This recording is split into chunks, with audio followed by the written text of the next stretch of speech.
श्री शिवाय नमस्तुभ्यम। ओम नमः शिवाय। आज से आपको इस चैनल पर शिव महापुराण की कथाएं सुनने को मिलेगी।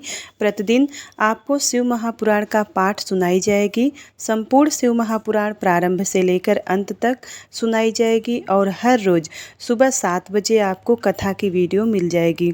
आपको जब भी समय मिले, सुबह या फिर दिन में, कभी भी आपको जब भी समय मिले, आप अपने समय के अनुकूल इस कथा को सुन सकते हैं। तो अब भगवान शिव, माता पार्वती और भगवान श्री गणेश का ध्यान करके इस पावन कथा का श्रवण करते हैं। शिव महापुराण को 18 पुराणों में चौथा स्थान प्राप्त है और शिव महापुराण में 11 खंड है, 7 संहिताएं हैं और 24,000 श्लोक हैं, जो इस प्रकार है: विंध्येश्वर संहिता, रुद्र संहिता, शतरुद्र संहिता, कोटि रुद्र संहिता, उमा संहिता, कैलाश संहिता, वायवीय संहिता।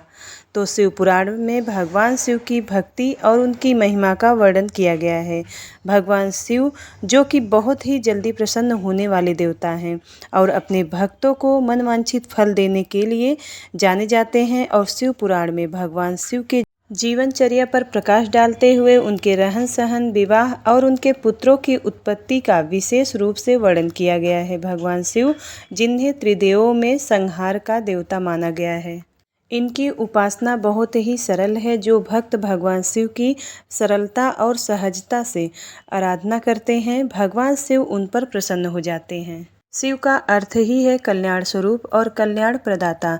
परम ब्रह्म के इस कल्याण रूप की उपासना उच्च कोटि के सिद्धों, आत्म कल्याणमयी साधकों एवं सर्वसाधारण आस्तिक जनों सभी के लिए परम मंगलमय, परम कल्याणकारी, सर्व सिद्धिदायक और सर्व श्रेयस्कर है। शास्त्रों में उल्लेख मिलता है कि देव, दनुज, ऋषि, महर्षि, योगींद्र, मुनींद्र, सिद्ध, गंधर्व ही नहीं अपितु ब्रह्मा विष्णु तक इन महादेव की उपासना करते हैं। इस पुराण के अनुसार यह पुराण परम उत्तम शास्त्र है। इसे इस भूतल पर भगवान शिव का वांग्मय स्वरूप समझना चाहिए और सब प्रकार से इसका सेवन करना चाहिए। इसका पठन और श्रवण सर्व साधन स्वरूप है। इससे शिव भक्ति पाकर श्रेष्ठतम स्थिति में पहुंचा हुआ मनुष्य शीघ्र ही शिव पद को प्राप्त कर लेता है। इसलिए संपूर्ण यत्न करके मनुष्यों ने इस शिव पुराण को पढ़ने की इच्छा की है अथवा इसके अध्ययन को अभिष्ट साधन माना है। इसी तरह इसका प्रेम पूर्वक श्रवण भी संपूर्ण मनवांछित फलों को देने वाला है। भगवान शिव के इस पुराण को सुनने से मनुष्य सब पापों से मुक्त हो जाता है तथा इस जीवन में बड़े बड़े उत्कृष्ट भोगों का उपभोग करके अंत में शिवलोक को प्राप्त कर लेता है। सूत जी द्वारा शिव पुराण की महिमा का वर्णन किया गया है। श्री शौनक जी ने पूछा कि महाज्ञानी सूत जी, आप संपूर्ण सिद्धांतों के ज्ञाता हैं, कृपया मुझसे पुराणों के सार का वर्णन करें। ज्ञान और वैराग्य सहित भक्ति से प्राप्त विवेक की वृद्धि कैसे होती है तथा साधु पुरुष कैसे अपने काम, क्रोध आदि विकारों का निवारण करते हैं। इस कलयुग में सभी जीव आसुरी स्वभाव के हो गए हैं, अतः कृपा करके मुझे ऐसा साधन बताइए जो कल्याणकारी एवं मंगलकारी तथा पवित्रता के लिए हो। प्रभु, वह ऐसा साधन हो जिससे मनुष्य की शुद्धि हो जाए और उस निर्मल हृदय वाले पुरुष को सदैव के लिए शिव की प्राप्ति हो जाए। सूत जी ने उत्तर दिया, शौनक जी, आप धन्य हैं क्योंकि आपके मन में पुराण कथा को सुनने के लिए अपार प्रेम व लालसा है। इसलिए मैं तुम्हें परम उत्तम शास्त्र की कथा सुनाता हूँ। वत्स, संपूर्ण सिद्धांत में संपन्न, भक्ति को बढ़ाने वाला तथा शिव जी को संतुष्ट करने वाला अमृत के समान दिव्य शास्त्र है शिव पुराण। इसका पूर्व काल में शिव जी ने ही प्रवचन किया था। गुरुदेव व्यास ने सनत कुमार मुनि का उपदेश पाकर आदरपूर्वक इस पुराण की रचना की है। यह पुराण कलयुग में मनुष्यों के हित का परम साधन है। शिव पुराण परम उत्तम शास्त्र है। इस पृथ्वी लोक में सभी मनुष्यों को भगवान शिव के विशाल स्वरूप को समझना चाहिए। इसे पढ़ना एवं सुनना सर्व साधन है। यह मनवांछित फलों को देने वाला है। इससे मनुष्य निष्पाप हो जाता है तथा इस लोक में सभी सुखों का उपभोग करके अंत में शिवलोक को प्राप्त करता है। शिव पुराण में 24,000 श्लोक है, जिसमें 7 संहिताएं हैं। शिव पुराण परम ब्रह्म परमात्मा के समान गति प्रदान करने वाला है।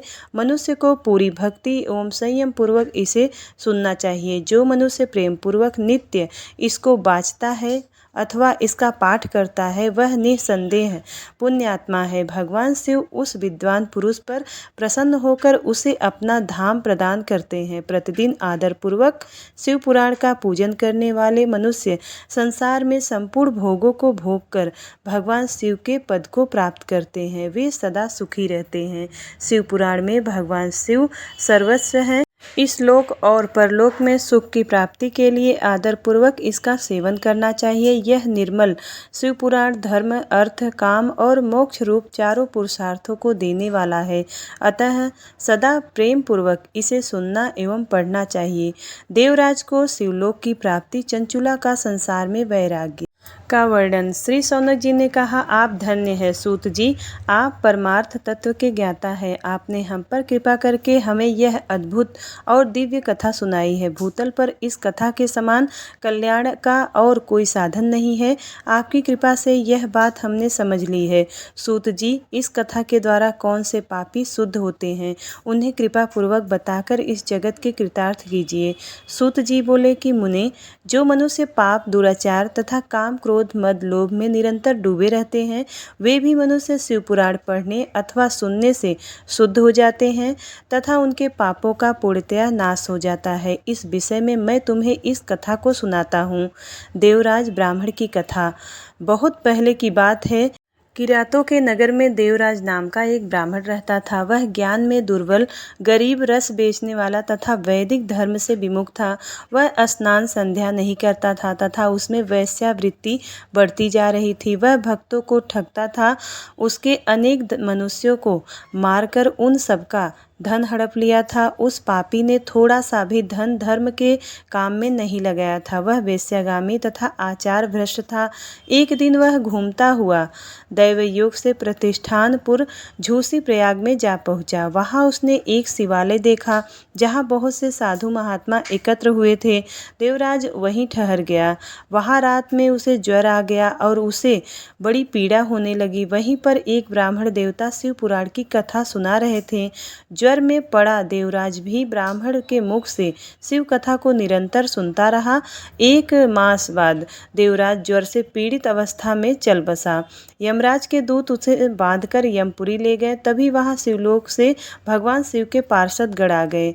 वे कर्पूर के समान उज्जवल थे। उनके हाथ में त्रिशूल, संपूर्ण शरीर पर भस्म और गले में रुद्राक्ष की माला उनके शरीर की शोभा बढ़ा रही थी।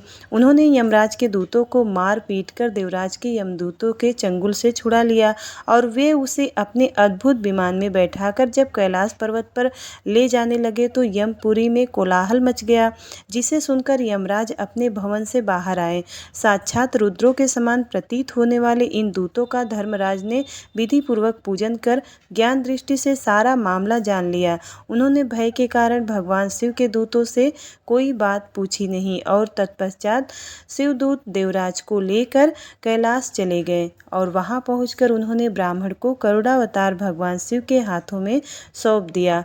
सौनक जी ने कहा कि महाभाग सूत जी, आप सर्वज्ञ हैं। आपकी कृपा प्रसाद से मैं कृतार्थ हुआ।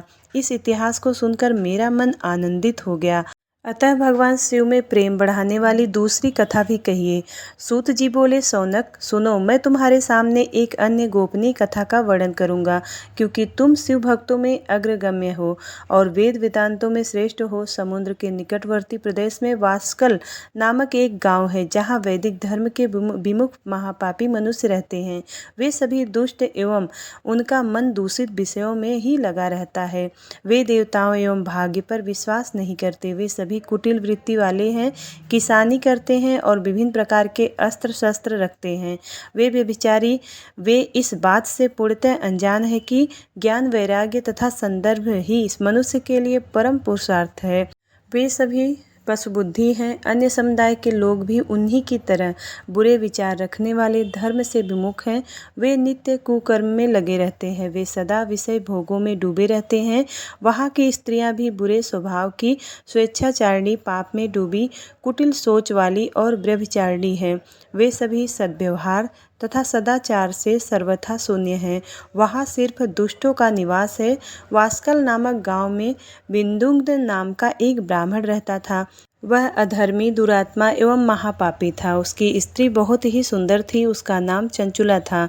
वह सदा उत्तम धर्म का पालन करती थी, परंतु बिंदुंग वेश्यागामी था। इस तरह कुकर्म करते हुए बहुत समय व्यतीत हो गया। उसकी स्त्री काम से पीड़ित होने पर भी स्वधर्म नाश के भय से कलेश सहकर भी काफी समय तक धर्म भ्रष्ट नहीं हुई, परंतु आगे चलकर वह भी अपने दुराचारी पति के आचरण से प्रभावित होकर दुराचारणी और अपने धर्म से विमुख हो गई।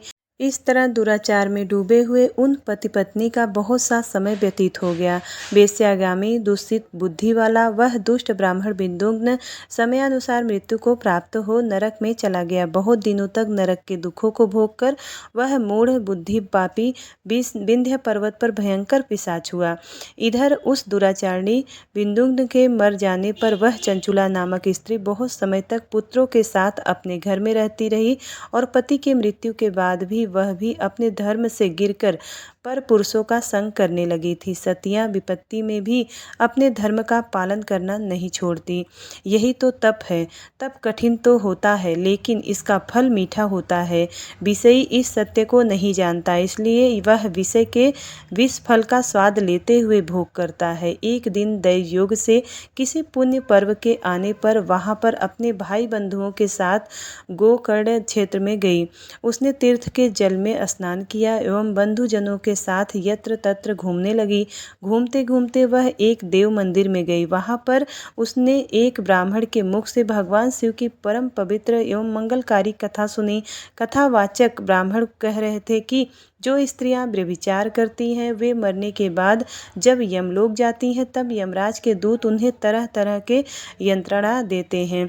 उसके कामांगों को तृप्त लौह दंडों से दागते हैं, तप्त लौह के पुरुष से उसका संसर्ग कराते हैं। ये सारे दंड इसकी वेदना देने वाले होते हैं। जीव पुकार पुकार कर कहता है कि अब ऐसा नहीं करेगा, लेकिन यमदूत उसे छोड़ते नहीं हैं। कर्मों का फल तो सभी को भोगना पड़ता है। देव, ऋषि, मनुष्य सभी इससे बंधे हुए हैं।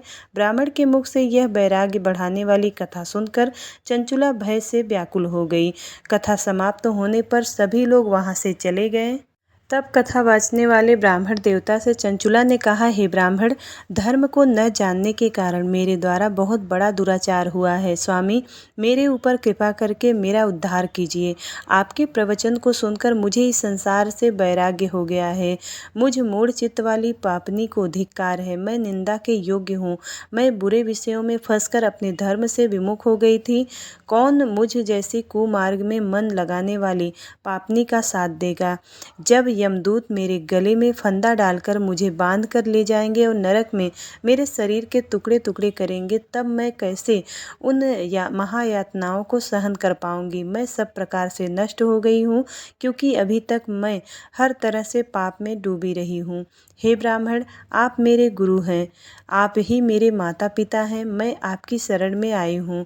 मुझ अपला का अब आप ही उद्धार कीजिए। सूत जी कहते हैं, सौनक जी, इस प्रकार विलाप करते हुई चंचुला ब्राह्मण देवता के चरणों में गिर पड़ी और ब्राह्मण ने उसे कृपा पूर्वक उठाया और इस प्रकार कहा। ब्राह्मण बोले, नारी, तुम सौभाग्यशाली हो जो भगवान शंकर की कृपा से तुमने वैराग्यपूर्ण शिव पुराण की कथा सुनकर समय से अपनी गलती का एहसास कर लिया है। तुम डरो मत और भगवान शिव की शरण में जाओ। उनकी परम कृपा से तुम्हारे सभी पाप नष्ट हो जाएंगे। मैं तुम्हें भगवान शिव की कथा सहित वह मार्ग बताऊंगा जिसके द्वारा तुम्हें सुख देने वाली उत्तम गति प्राप्त होगी। शिव कथा सुनने से तुम्हारी बुद्धि शुद्ध हो गई है और तुम्हें पाश्चाताप हुआ है तथा मन में वैराग्य उत्पन्न हुआ है। पाश्चाताप ही पाप करने वाले पापियों के लिए सबसे बड़ा प्रायश्चित है। पाश्चाताप ही पापों का शोधक है। इससे ही पापों की शुद्धि होती है। सत्पुरुषों के लिए पापों की शुद्धि के लिए प्रायश्चित पाश्चाताप से ही संपन्न होता है। जो मनुष्य अपने कुकर्मों के लिए पाश्चाताप नहीं करता वह उत्तम गति को प्राप्त नहीं करता, परंतु जिसे अपने कुकृत्य पर हार्दिक पाश्चाताप होता है वह अवश्य ही उत्तम गति का भागीदार होता है। इसमें कोई शक नहीं नहीं है। शिव पुराण की कथा सुनने से चित्त की शुद्धि एवं मन में निर्मल हो जाता है। जो शुद्ध चित्त में ही भगवान शिव व पार्वती का वास होता है, वह शुद्धात्मा पुरुष सदा शिव के पद को प्राप्त होता है। इस कथा का श्रवण सभी मनुष्यों के लिए कल्याणकारी है, अतः इसकी आराधना व सेवा करनी चाहिए। यह कथा भवबंधन रूपी रोग का नाश करने वाली है। भगवान शिव की कथा सुनकर हृदय में उसका मनन करना चाहिए। इससे चित्त की शुद्धि होती है। चित्त शुद्धि से ज्ञान और वैराग्य के साथ महेश्वर की भक्ति निश्चय ही प्रकट होती है तथा उसके अनुग्रह से दिव्य मुक्ति प्राप्त होती है। जो मनुष्य माया के प्रति आसक्त है वह इस संसार बंधन से मुक्त नहीं हो पाता। हे ब्राह्मण पत्नी, तुम अन्य विषयों से अपने मन को हटाकर भगवान शंकर की इस परम पावन कथा को सुनो। इससे तुम्हारे चित्त की शुद्धि होगी और तुम्हें मोक्ष की प्राप्ति होगी। जो मनुष्य निर्मल हृदय से भगवान शिव के चरणों का चिंतन करता है, उसकी एक ही जन्म में मुक्ति हो जाती है। सूत जी कहते हैं, शौनक, यह कहकर वे ब्राह्मण चुप हो गए। उनका हृदय करुणा से भर गया। वे ध्यान में मग्न हो गए। ब्राह्मण का उक्त उपदेश सुनकर चंचुला के नेत्रों में आनंद के आंसू छलक आए। वह हर्ष भरे हृदय से ब्राह्मण देवता के चरणों में गिर गई और हाथ जोड़कर बोली, मैं कृतार्थ हो गई। हे ब्राह्मण, शिव भक्तों में श्रेष्ठ स्वामिन, आप धन्य हैं। आप परमार्थदर्शी हैं और सदा परोपकार में लगे रहते हैं। साधु, मैं नरक के समुद्र में गिर रही हूँ। कृपा कर मुझे मेरा उद्धार कीजिए। जिस पौराणिक व अमृत के समान सुंदर शिव पुराण की कथा आपने की है, उसे सुनकर ही मेरे मन में वैराग्य उत्पन्न हुआ है। उस अमृतमयी शिव पुराण कथा को सुनने के लिए मेरे मन में बड़ी श्रद्धा हो रही है। कृपया आप मुझे उसे सुनाइए। सूत जी कहते हैं, शिव पुराण की कथा सुनने की इच्छा मन में लिए हुए चंचुला उस ब्राह्मण देवता की सेवा में वहीं रहने लगी। उस गोकर्ण नामक महाक्षेत्र में उस ब्राह्मण देवता के मुख से चंचुला शिव पुराण की भक्ति, ज्ञान और वैराग्य बढ़ाने वाली और मुक्ति देने वाली परम उत्तम कथा सुनकर कृतार्थ हुई। उसका चित्त शुद्ध हो गया। वह अपने हृदय में शिव के सगुण रूप का चिंतन करने लगी। वह सदैव शिव के सच्चिदानंदमय स्वरूप का स्मरण करती थी। तत्पश्चात अपना समय पूर्ण होने पर चंचुला ने बिना किसी कष्ट के अपना शरीर त्याग दिया। उसे लेने के लिए एक दिव्य विमान वहां पहुंचा। यह विमान शोभा साधकों से सजा था। वह शिवगणों से सुशोभित था। चंचुला विमान से शिवपुरी पहुंची और उसके सारे पाप धुल गए। वह दिव्यांगना हो गई और वह गौरांगी देवी मस्तक पर अर्धचंद्र का मुकुट व अन्य दिव्य आभूषण पहने हुए शिवपुरी पहुंची। वहां उसने सनातन देवता त्रिनेत्रधारी महादेव जी को देखा। सभी देवता उनकी सेवा में भक्ति भाव से उपस्थित थे। उनकी अंग कांति करोड़ों सूर्यों के समान प्रकाशित हो रही थी। 5 मुख और हर मुख में 3-3 नेत्र थे। मस्तक पर अर्धचंद्राकार मुकुट शोभायमान हो रहा था। कंठ में नील चिन्ह था और उनके साथ में देवी गौरी विराजमान थी, जो विद्युत पुंज के समान प्रकाशित हो रही थी। महादेव जी की कांति कपूर के समान गौर थी। उनके शरीर पर श्वेत वस्त्र थे तथा शरीर श्वेत भस्म से युक्त था। इस प्रकार भगवान शिव के परम उज्ज्वल रूप के दर्शन कर चंचुला बहुत प्रसन्न हुई। उसने भगवान को बारंबार प्रणाम किया और हाथ जोड़कर प्रेम, आनंद और संतोष से युक्त हो विनीत भाव से खड़ी हो गई। उसके नेत्रों से आनंद का आंसुओं की धारा बहने लगी। भगवान शंकर व भगवती गौरी उमा ने करुणा के साथ सौम्य दृष्टि से देखकर चंचुला को अपने पास बुलाया। गौरी उमा ने उसे प्रेम पूर्वक अपनी सखी बना लिया। चंचुला सुखपूर्वक भगवान शिव के धाम में उमा देवी की सखी के रूप में निवास करने लगी। सूत जी बोले, शौनक, एक दिन चंचुला आनंद में मग्न उमा देवी के पास गई और दोनों हाथ जोड़कर उनकी स्तुति करने लगी। चंचुला बोली, हे गिरजानंदिनी स्कंद माता उमा, आप सभी मनुष्य एवं देवताओं द्वारा पूज्य तथा समस्त सुखों को देने वाली हैं। आप शंभु प्रिया हैं। आप ही सगुणा और निर्गुणा हैं। हे सच्चिदानंद स्वरूपिणी, आप ही प्रकृति की पोषक हैं। हे माता, आप ही संसार की सृष्टि, पालन और संहार करने वाली हैं। आप ही ब्रह्मा, विष्णु और महेश को उत्तम प्रतिष्ठा देने वाली परम शक्ति है। सूत जी कहते हैं, सौनक सद्गति प्राप्त चंचुला इस प्रकार देवी की स्तुति कर शांत हो गई। उसकी आंखों में प्रेम के आंसू उमड़ आए। तब शंकर प्रिया भक्त वत्सला उमा देवी ने बड़े प्रेम से चंचुला को चुप कराते हुए कहा कि सखी चंचुला, मैं तुम्हारी स्तुति से प्रसन्न हूँ, बोलो क्या वर मांगती हो। चंचुला बोली, हे गिरिराज कुमारी, मेरे पति विंदुग्न इस समय कहाँ हैं, उनकी कैसी हुई है और उसे मुझे बताइए और कुछ उपाय कीजिए ताकि हम फिर से मिल सके। हे महादेवी, मेरे पति एक शूद्र जाति वैश्य के प्रति आसक्त थे और पाप में ही डूबे रहते थे। गिरजा बोली, बेटी, तुम्हारा पति विंदुग्न बड़ा पापी था, उसका अंत बड़ा भयानक हुआ। वेश्या का उपभोग करने के कारण वह मूर्ख नरक में अनेक वर्षों तक अनेक प्रकार से दुख भोग कर अब शेष पाप को भोगने के लिए विंध्य पर्वत पर पिशाच योनि में रहकर वह दुष्ट वहीं वायु पीकर रहता है और वह सब प्रकार के कष्ट सहता है। सूत जी कहते हैं, सौनक, गौरी देवी की यह बात सुनकर चंचुला अत्यंत दुखी हो गई। फिर मन को किसी तरह स्थिर करती हुई दुखी हृदय से माँ गौरी से उसने एक बार फिर पूछा, हे महादेवी, मुझ पर कृपा कीजिए और मेरे पापी पति का अब उद्धार कर दीजिए। कृपा करके मुझे वह उपाय बताइए जिससे मेरे पति को उत्तम गति प्राप्त हो सके।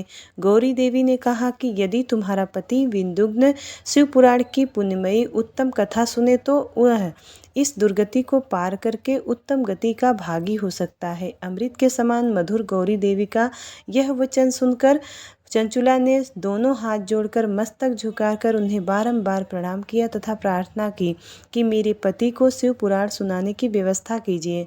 ब्राह्मण पत्नी चंचुला के बार बार प्रार्थना करने पर शिवप्रिया गौरी देवी ने भगवान शिव की महिमा का गान करने वाले गंधर्वराज तुम्बरो को बुलाकर कहा कि तुम्बरो, तुम्हारी भगवान शिव में प्रीति है। तुम मेरे मन की सारी बातें जानकर मेरे कार्यों को सिद्ध करते हो।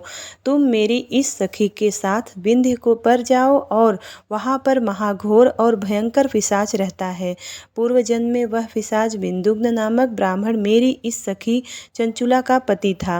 वह वेश्यागामी हो गया। उसने स्नान संध्या आदि नित्य कर्म छोड़कर अपवित्र रहने लगा। क्रोध के कारण उसकी बुद्धि भ्रष्ट हो गई।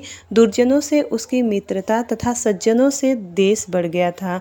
वह अस्त्र शस्त्र से हिंसा करता, लोगों को सताता और उनके घरों में आग लगा देता था। चांडालों से दोस्ती करता, वह रोज वेश्या के पास जाता था। पत्नी को त्याग कर दुष्ट लोगों से दोस्ती कर उन्हीं के संपर्क में रहता था। वह मृत्यु तक दुराचार में फंसा रहा। मृत्यु के बाद उसे पापियों के भोग स्थान यमलोक ले जाया गया।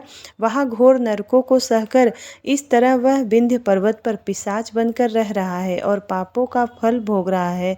तुम उसके सामने परम पुण्यमयी पापों का नाश करने वाली शिव पुराण की दिव्य कथा का प्रवचन करो। इस कथा को सुनने से उसका हृदय सभी पापों से मुक्त होकर शुद्ध हो जाएगा और वह प्रेत योनि से मुक्त हो जाएगा। दुर्गति मुक्त होने पर वह विंदुग्न नामक पिशाच को विमान पर बैठाकर तुम भगवान शिव के पास ले आना। सूत जी कहते हैं, सौनक, माँ उमा का आदेश पाकर गंधर्वराज तुम्बरो प्रसन्नतापूर्वक अपने भाग्य की सराहना करते हुए चंचुला के साथ लेकर विमान से पिशाच के निवास स्थान विंध्य पर्वत पर गया। वहां पहुंचकर उसने उस विकराल आकृति वाले पिशाच को देखा। उसका शरीर विशाल था, उसकी धोड़ी बड़ी थी। वह कभी हंसता, कभी रोता और कभी उछलता था।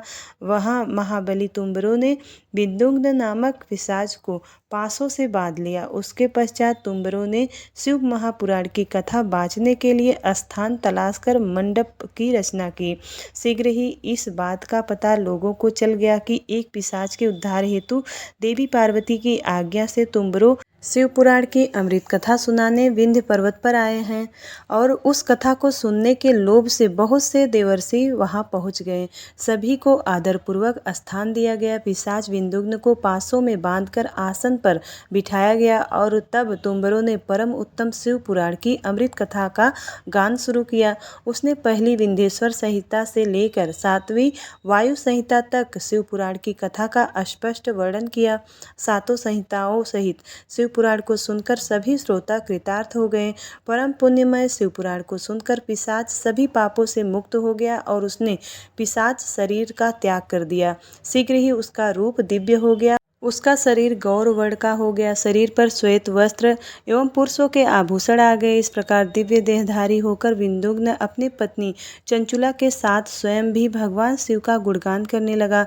उसे इस दिव्य रूप में देखकर सभी को बहुत आश्चर्य हुआ। उसका मन परम आनंद से परिपूर्ण हो गया। सभी भगवान महेश्वर के अद्भुत चरित्र को सुनकर कृतार्थ हो उनका यशोगान करते हुए अपने अपने धाम को चले गए। विंदुग्न अपनी पत्नी चंचुला के साथ विमान में बैठकर शिवपुरी की ओर चल दिया। महेश्वर के गुणों का गान करता हुआ विंदुग्न अपनी पत्नी चंचुला व तुम्बरों के साथ शीघ्र ही शिवधाम पहुंच गया। भगवान शिव व देवी पार्वती ने उसे अपना पार्षद बना लिया। दोनों पति पत्नी सुखपूर्वक भगवान महेश्वर एवं देवी गौरी के श्री चरणों में निवास पाकर धन्य हो गए। शौनक जी कहते हैं कि महाप्राज्ञ सूत जी, अब आप धन्य एवं शिव भक्तों में श्रेष्ठ हैं। हम पर कृपा करके हमें कल्याणमय शिव पुराण के श्रवण की विधि बताइए, जिससे सभी श्रोताओं को संपूर्ण उत्तम फल की प्राप्ति हो। सूत जी ने कहा, मुने शौनक, तुम्हें संपूर्ण फल की प्राप्ति के लिए मैं शिव पुराण की विधि सविस्तार बताता हूँ। सर्वप्रथम किसी ज्योतिषी को बुलाकर दान से संतुष्ट कर उससे कथा का शुभ मुहूर्त निकलवाना चाहिए और उसकी सूचना का संदेश सभी लोगों तक पहुँचाना चाहिए कि हमारे यहाँ शिव पुराण की कथा होने वाली है। अपने कल्याण की इच्छा रखने वाले को इसे सुनने अवश्य पधारना चाहिए। देश देश में जो भी भगवान शिव के भक्त हों तथा शिव कथा के कीर्तन और श्रवण के उत्सुक हों, उन सभी को आदर पूर्वक बुलाना चाहिए और उनका आदर सत्कार करना चाहिए। शिव पुराण सुनने के लिए मंदिर, तीर्थ, वन प्रांत अथवा घर में ही उत्तम स्थान का निर्माण करना चाहिए। केले के खंभों से सुशोभित कथा मंडप तैयार करवाएं। उसे सब ओर फल, पुष्प, सुंदर चंदोए से अलंकृत करवाना चाहिए और चारों कोनों पर ध्वज लगाकर उसे विभिन्न सामग्री से सुशोभित करें।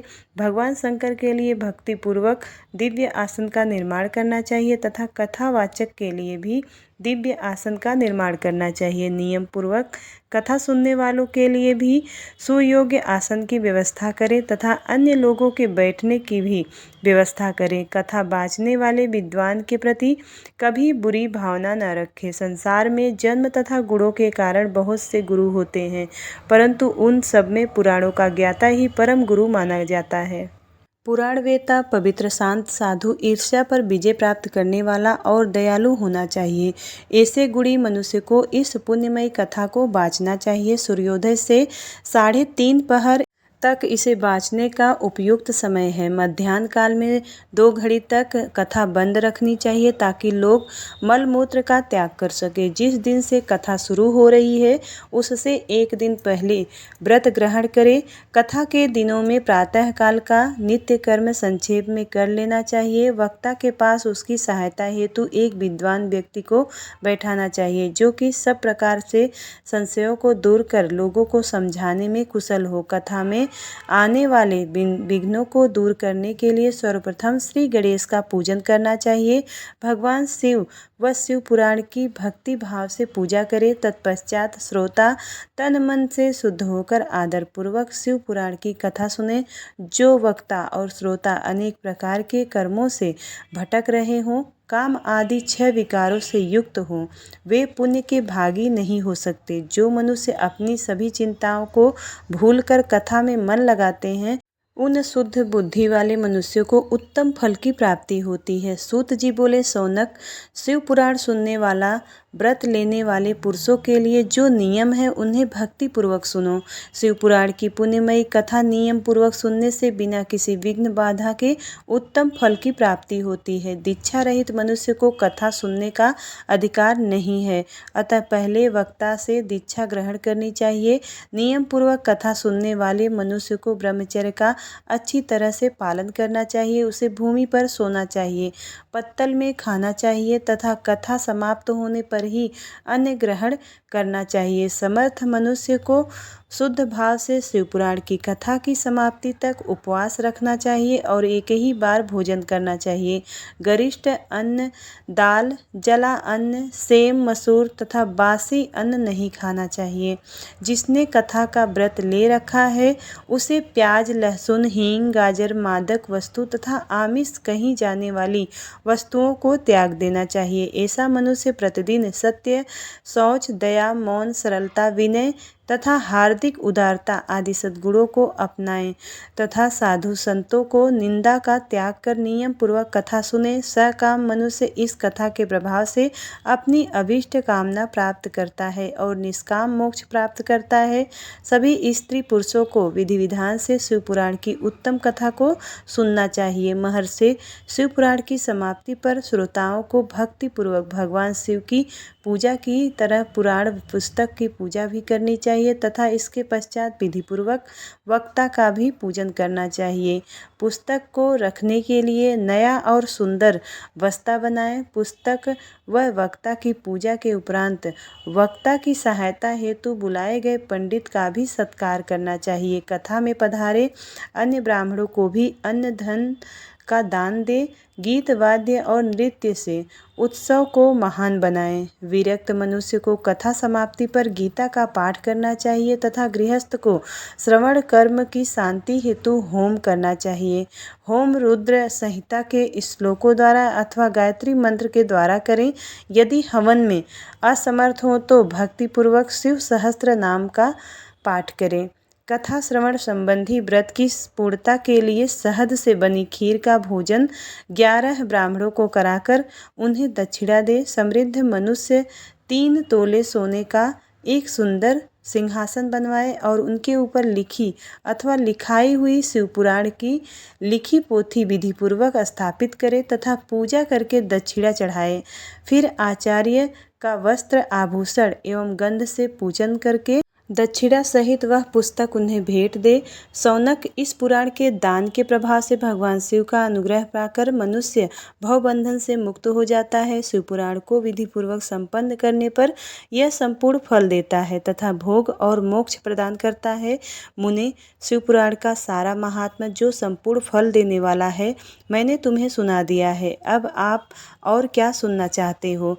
श्रीमान शिव पुराण सभी पुराणों के माथे का तिलक है। जो मनुष्य सदा भगवान शिव का ध्यान करते हैं, जिनकी वाणी शिव के गुणों की स्तुति करती है और जिनके दोनों कान उनकी कथा सुनते हैं, उनका जीवन सफल है और वे संसार सागर से पार हो जाते हैं। ऐसे लोग इहलोक और परलोक में सदा सुखी रहते हैं। भगवान शिव के सच्चिदानंदमय स्वरूप का स्पर्श पाकर ही समस्त प्रकार के कष्टों का निवारण हो जाता है। उनकी महिमा जगत के बाहर और भीतर दोनों जगह विद्यमान है।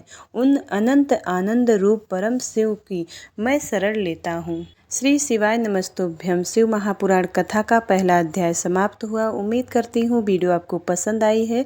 यदि वीडियो पसंद आता है तो वीडियो को एक लाइक ज़रूर करिएगा। चैनल पर पहली बार आए हैं तो सब्सक्राइब ज़रूर करिएगा। मिलती हूँ अगली वीडियो में, तब तक के लिए हर हर महादेव।